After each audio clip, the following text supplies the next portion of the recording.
A deputada Janaína Pascoal. Muito obrigada, senhor presidente. Primeiramente, eu gostaria de consignar que um pouco mais cedo o deputado Douglas fez uma, entre aspas, né, uma reclamação, uma queixa, para que as falas aqui ficassem no tema, e o deputado Campos veio, pediu a palavra e defendeu que cada deputado poderia falar o que bem entendesse e que não caberia a outro deputado fiscalizar o colega. Foi isso que eu entendi, não foi, excelência? Entendi certo, não entendi? Pois bem, eis que agora os parlamentares do PT querem nos fiscalizar. Eles querem dizer como é que nós temos que votar, se nós vamos participar de obstrução ou não, o que é que nós vamos defender, se nós somos base ou oposição, se nós somos independentes ou não. Então, eu entendo que é uma forma de ingerência absolutamente indevida. Cada parlamentar e cada partido que vote e defenda o que bem entender. Não compete nem a outra sigla e nem aos colegas quererem definir, né, o que cada um vai falar. Bom, nessa seara pode o colega voltar aqui e dizer, mas eu falei o que eu bem queria e você está me cerceando. Pode ser. Agora, é necessário deixar claro que o PT não é o coordenador do comportamento de cada qual nessa casa, né? Parece brincadeira. Então, assim, respeitosamente, se nós vamos votar sim ou não, se nós vamos decidir fechar a questão, se o nosso líder vai determinar como fazer ou não, é um problema da sigla. E eu entendo que tem que haver respeito. Não é possível. Ultrapassada essa preliminar, eu gostaria de chamar a atenção. Primeiro, eu parabenizo os colegas que estão trabalhando há dias para aprimorar o projeto, né? Eu tenho acompanhado o esforço que os colegas estão fazendo e acho isso digno de nota. E eu gostaria, para colaborar, de chamar a atenção para alguns pontos. Eu entendo que a matéria é importante, mas ainda acho que o texto... Vossa Excelência quer uma parte? Uma parte. Faz favor. Deputada Janaína, deixando de lado todas as nossas divergências, eu quero dizer que o senhor tem razão. Obrigada. Toda a razão. Nenhum partido pode tentar interferir em outro partido. Isso é inadmissível nessa casa, inadmissível no Estado e no país. O senhor está de parabéns, é o que eu defendo. E a senhora está tomando essa atitude, a senhora está corretamente agindo em defesa do seu partido e da nossa dignidade. Muito obrigada. Muito obrigada. Eu ainda entendo, colegas que estão nesse trabalho árduo, o qual eu louvo, que é necessário tornar a lei mais taxativa, ou seja, a lei mais clara. Percebam bem, receber, armazenar ou dar destinação final a embalagens vazias de agrotóxicos e afins em desacordo com as disposições legais. Quais disposições? Quem vai dizer quais são as infrações aqui nesse caso? É importante... Senhor presidente, para uma verificação de presença... Mas eu posso terminar minha fala? Na verdade, preservado o tempo de Vossa Excelência, deputada Janaína, se a gente não tiver 24 deputados no plenário, Vossa Excelência não pode, porque, teoricamente, a gente não teria sessão, a gente tem que verificar. Então, peço à mesa que faça uma breve contagem, se nós temos 24 deputados no plenário. Preservado o tempo da deputada Janaína.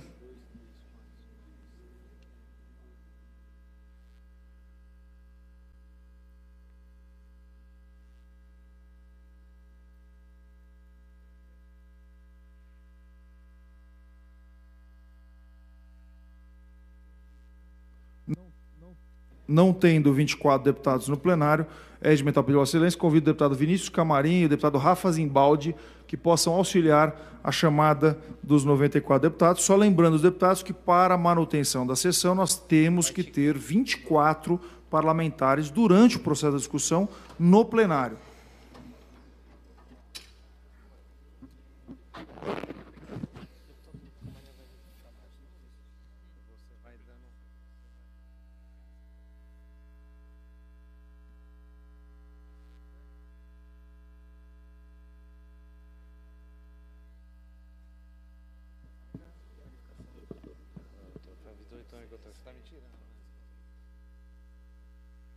Senhor presidente, primeira verificação de presença requerida pela nobre deputada Márcia Lia. Deputado Adalberto Freitas. Deputada Adriana Borgo. Deputado Agente Federal Danilo Balas. Presente, nobre deputado federal Danilo Balas. Deputado Alex de Madureira. Deputado Alexandre Pereira. Deputado Altair Moraes. Presidente, constatamos quórum. Constatado o quórum regimental, devolvo a palavra à deputada Janaína. Muito obrigada, excelência. Pois bem, vejam, eu tenho uma preocupação com a taxatividade da lei, talvez em função de ser da área penal. Entretanto, hoje a doutrina já trabalha com a ideia do direito administrativo sancionador, que comunga com o direito penal, né, divide com o direito penal alguns princípios. Dentre esses princípios, a taxatividade. Então, por exemplo, quando a gente analisa a lei dos crimes ambientais ou das infrações ambientais, uma das críticas que mais se repete é a seguinte: muita referência à autoridade competente. Né? Então, assim, fazer qualquer coisa em desacordo com a autoridade competente. Entretanto, ninguém sabe dizer com clareza qual é a autoridade competente, o que possibilita lavratura de auto de infração pelas mais diversas autoridades nas mais diversas esferas. Então, aqui nós não estamos falando de autoridade competente, mas estamos falando em desacordo com as disposições legais. Em desacordo com as disposições legais, abre margem para a pessoa que está produzindo, que está trabalhando, ter que olhar as muitas normas municipais, as muitas normas estaduais, as muitas normas federais. E não raras vezes, essas muitas normas são incompatíveis entre si. Isso faz com que o cidadão esteja sempre numa situação de ilicitude, sempre passível de ser autuado, de ser penalizado. Então, é necessário, eu tomo a liberdade de sugerir aos colegas que estão nessa comissão, fechar esse dispositivo. Quais são as disposições legais? Ou se faz referência expressa aos artigos de lei, ou, se não houver, porque às vezes o legislador não sabe quais são. Desculpa falar dessa forma. E, na dúvida, deixa uma situação genérica. E isso aqui, colegas, com todo respeito, é porta aberta para a corrupção. Então, nós não podemos trabalhar de forma a deixar porta aberta para a corrupção. Por óbvio, nós queremos cuidar da saúde, cuidar do meio ambiente, mas com normas claras e objetivas. Na mesma linha, nós temos um artigo no final da lei que diz o seguinte, número 8, insira-se onde couber o seguinte artigo. A Secretaria de Agricultura e Abastecimento deverá elaborar relatório semestral sobre a aplicação da presente lei, encaminhando para a Assembleia Legislativa, que dará conhecimento às suas comissões. Como é que a gente publica uma lei, aprova uma lei, que diz, insira-se onde couber o presente artigo? Faz parte do nosso trabalho tentar zelar pela sistematicidade da legislação. Então, por mais importante que seja a matéria, nós não podemos aprovar uma lei com essa característica. Uma outra questão que eu acho que seria interessante a comissão, se puder discutir, é essa ideia, que eu sei que politicamente é correta, mas de instituir um comitê consultivo, coordenado por representante das secretarias e assim por diante. O que nós temos nesse país são conselhos e comitês inoperantes, e comissões inoperantes. Então, toda vez que se cria uma comissão, um comitê, um conselho, desculpem, né, eu posso estar sendo dura demais, radical demais, exagerada, já é sabendo que não vai acontecer nada. Então, talvez seja melhor fazer uma lei mais enxuta, mais objetiva e mais efetiva. Porque quando a gente fala, vamos fazer um comitê, é meio que para passar a nossa responsabilidade. Serão feitos relatórios. Eu pergunto, quem é que vai ler esses relatórios? Ninguém. Então, por que a gente vai criar uma lei que já começa errada? Então, eu gostaria de dizer para os colegas que não é que eu estou contrária a disciplinar esta matéria, que é uma matéria de primeira importância. Mas vamos enxugar ainda mais, tornar essa lei clara para que ela seja efetiva.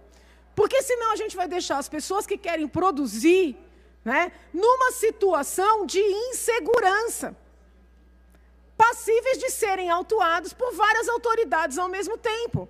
Então, eu acho que esse tem que ser um compromisso da Assembleia, fazer leis, eventualmente, até duras. Não é que não pode ter sanção, mas que o que é proibido fique claro e a resposta para quem descumpre a norma também seja objetiva. A pessoa sabe o que está proibido e sabe ao que ela está sujeita. Só assim uma lei funciona e só assim a gente protege a sociedade de corrupção. Com relação ao PL1, hoje eu achei que foi bem produtiva a conversa durante o Colégio de Líderes. Eu não sou líder da bancada, mas eu fiz questão de acompanhar. E me parece que ainda é necessário o governo tentar traçar um caminho para cada uma das empresas. Talvez não seja necessário fazer tantos projetos conforme o número das empresas. Mas os próprios presidentes das instituições que nos visitaram hoje e tiveram a boa vontade, né, de fazer as suas apresentações, eles deixaram claro que eles não sabem qual será o futuro de cada empresa.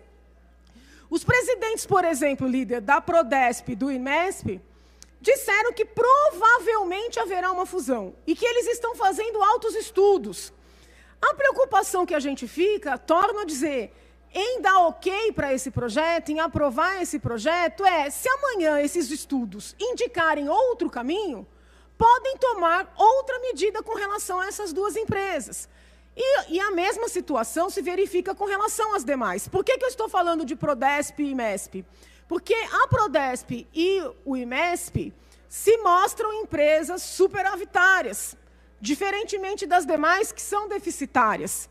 Então, nós temos que levar essas questões em consideração para aprovar, né, um programa, um pacote de desestatização, com o qual eu concordo, mas de maneira responsável e de forma que nós possamos cobrar resultados.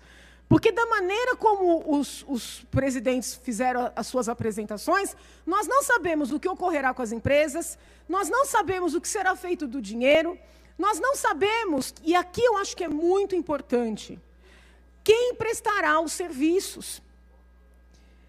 Depois, quando entraram os representantes dos funcionários, eu pude conversar, ao final, com aquele que veio representar os funcionários da Prodesp. E ele chamou a atenção para um ponto que eu confesso, até este momento, eu não tinha atentado para ele. A Prodesp gerencia todo o trabalho do poupa-tempo. O poupa-tempo é um dos maiores orgulhos do nosso Estado. Então, vejam, não é que nós seremos irresponsáveis de dizer somos contra por sermos contra, mas nós queremos saber como é que ficará a gestão do poupa-tempo. Porque nós não podemos perder um serviço, um conjunto de serviços que é modelo para o país e, ouso dizer, é modelo para o mundo. Porque poucos são os países que têm estruturas tão organizadas para tantos serviços diversos em tão pouco tempo como é o poupa-tempo. Então, essas questões não significam estar contra, estar a favor, ser base, ser oposição, significam apenas querer o bem do nosso Estado. Não acho que houve má fé na maneira de elaborar o projeto, mas talvez tenha havido um assodamento, né, que acaba gerando essas inseguranças todas. Então, me parece muito importante que os coordenadores, que os secretários envolvidos, eu pensei até em nós convidarmos, né, não para constranger, mas para esclarecer, o próprio secretário Meirelles, que tem falado sobre o tema na imprensa, e poderia vir aqui conversar conosco, expor esses detalhes, porque também fica tudo registrado de maneira, vamos dizer assim, pública, né? Acaba sendo uma assunção de compromisso com esta casa, com a população de São Paulo, não com o intuito de constranger, de criticar, de atacar, mas com o intuito positivo de esclarecer, porque é um projeto, é uma proposta importante, são empresas que muitos podem considerar menos importantes, mas que prestam serviços relevantes, e esses serviços terão que ser prestados. Então, esse detalhamento ele é necessário, né, para que a gente possa dar um voto de qualidade. Eu agradeço a paciência, apesar do adiantado da hora. Muito obrigada, senhor presidente. Pela ordem.